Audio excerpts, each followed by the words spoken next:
सुद्धा हे red alert जारी केलेला आहे की आपल्या तिजोरीमध्ये काहीही पैसा शिल्लक राहणार नाही, पगार देण्यासाठीही आपल्याकडे पैसे शिल्लक राहणार नाही आहे. पण राजनीतीचा निर्णय आहे, राजनीतीसाठी त्यांना हे सगळं करावं लागत आहे. मीही समजू शकतो की मतदानासाठी काहीतरी सौदेबाजी हे करत आहे. तर बघा आता येणाऱ्या काळामध्ये कोणाचा दबाव नाही. त्यांनी हे बघितलं की मध्य प्रदेशमध्ये हे लाडली बहिणीला बघून त्यांना मत मिळाले होते, हे नक्की आहे. पण महाराष्ट्राची परिस्थिती तशी आहे का? त्यांचं फायनान्शियल इतकं ते ॲडजस्ट करू शकणार का?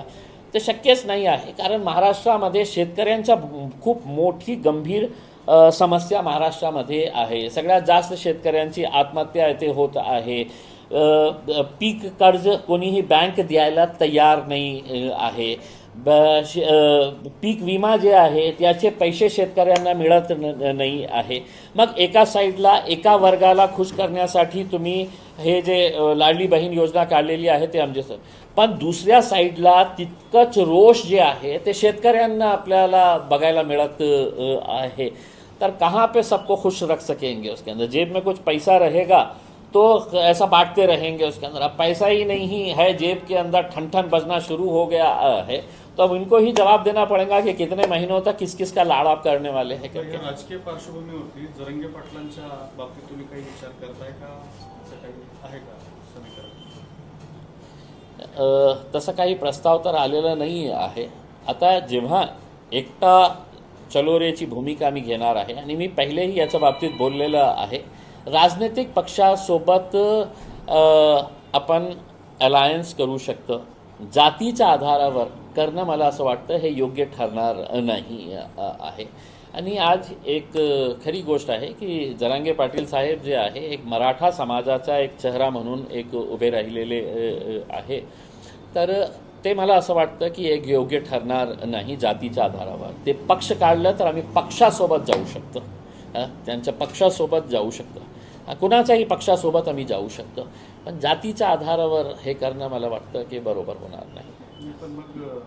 उमेदवार देणार आहेत ना, तर ते कशा देणार आहे? त्यांनी पक्ष काढलं तर आम्ही पक्षासोबत जाऊ शकतो, कोणत्याही पक्षासोबत आम्ही जाऊ शकतो. पण फक्त एका समाजाचा आणि दोन समाजाचा मिलन होणं म्हणजे हे मला वाटतं हे बरोबर नाही आहे. आमच्या आयडिओलॉजीप्रमाणे हे बरोबर होणार. पण आमचा पक्ष आहे, राजनैतिक पक्ष आहे. AIMIM जे आहे एक राजनैतिक पक्ष आहे. ते पक्ष म्हणून आम्ही आमच्या समाजाच्या बाबतीत आम्ही लढत आहे. आणि फक्त याचा अर्थ हे होत नाही की आमच्या पक्षामध्ये आता फक्त मुस्लिम समाजाला मत हे मिळणार आहे तिकीट. अन्य जातीचे लोकही आम्हाला अप्रोच करू लागलेले आहे. तुम्ही आमच्या फॉर्म डिस्ट्रीब्युशन जेव्हा सुरुवात होईल तर तुम्हाला बघायला मिळणार आहे की किती जातीचे लोक आमच्या संपर्कात आलेले आहे, आमचे फॉर्म घेतलेले आहे, आमच्या पक्षाच्या तिकिटावर लढण्यास इच्छुक आहे. तुमचा जरंगे पाटलांना सल्ला आहे का त्यांनी राजकीय पार्टी काढावी? नाही, मी कशाला सल्ला देऊ? ते म्हणजे ते इतकं हुशार आहे की त्यांच्या एका आवाजावर आता पूर्ण महाराष्ट्रातले जे मराठा समाजातले लोक आहे त्यांच्या एका आवाजावर इकट्ठा होत आहे. तर मी खूप लहान आहे त्यांना असं सल्ला देण्यासाठी. त्यांच्याकडेही मतलब चांगले लोक आहे, त्यांनी निर्णय घ्यावा, ते त्यांचं व्यक्तिगत मत आहे.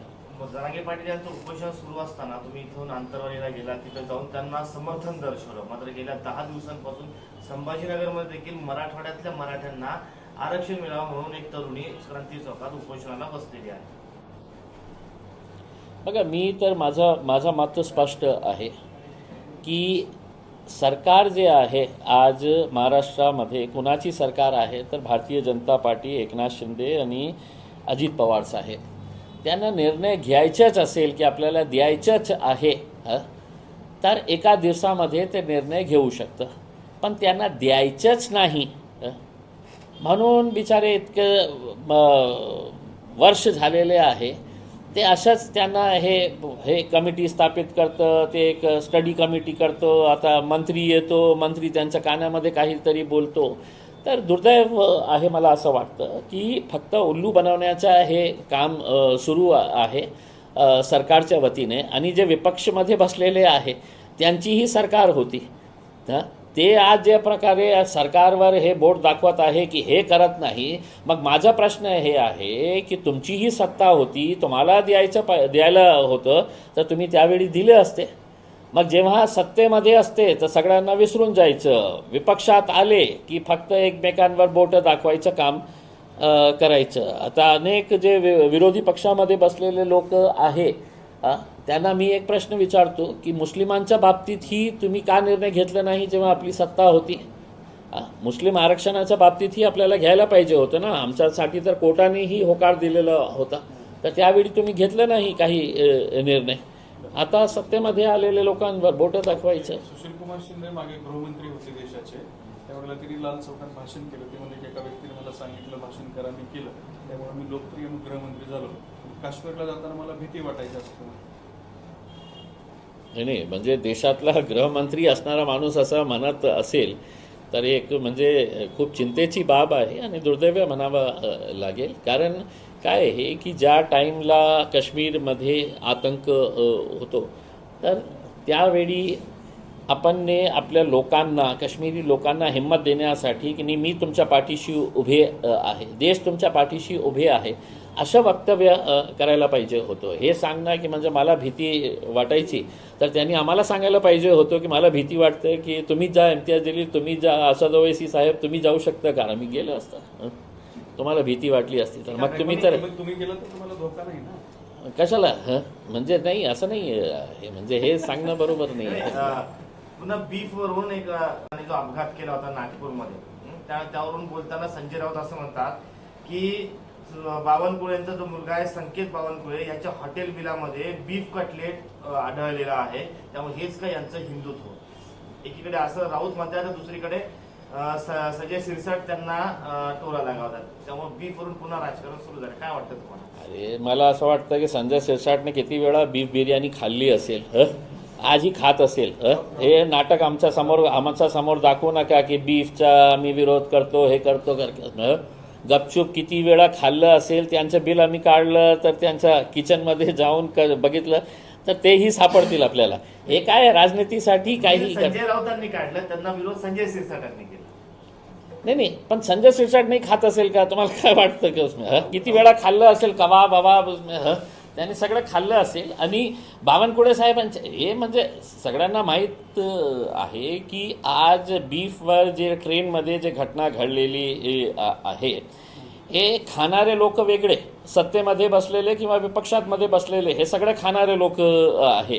त्याचं टार्गेट कोण होत आहे तर ते गरीब 72 वर्षाचा एक जे आपल्या मुलींसाठी काही मटण घेऊन जात होता, बीफ घेऊन जात होता, ते म्हैसचा होता, कशा होता उसके अंदर. पण अशा प्रकारचे मारणे म्हणजे खाणारे लोक हेच आहे. त्याच्यामध्ये संजय राऊतही असू शकतं, बावनकुळेही असू शकतं आणि संजय शिरसाटही असू शकतं. खाणारे हे लोकच आहे. पण भडकवण्याचं काम हे बिचारे लोकांवर, आपल्या सामान्य लोकांवर करतं. आणि हे मग युवा जे आहे ते ट्रेनमध्ये बघत नाही की कोण आहे. राऊतांनी असे कुणाचं बिल वरून असं बीफ कटलेट होतं असं बोलणं कितपत योग्य वाटतं तुम्हाला? नाही, ते याचं उत्तर बावनकुळेने द्यावं ना, की तुम्ही आम्ही खाल्लं तर सगळं तुम्हाला दोष दिसतं.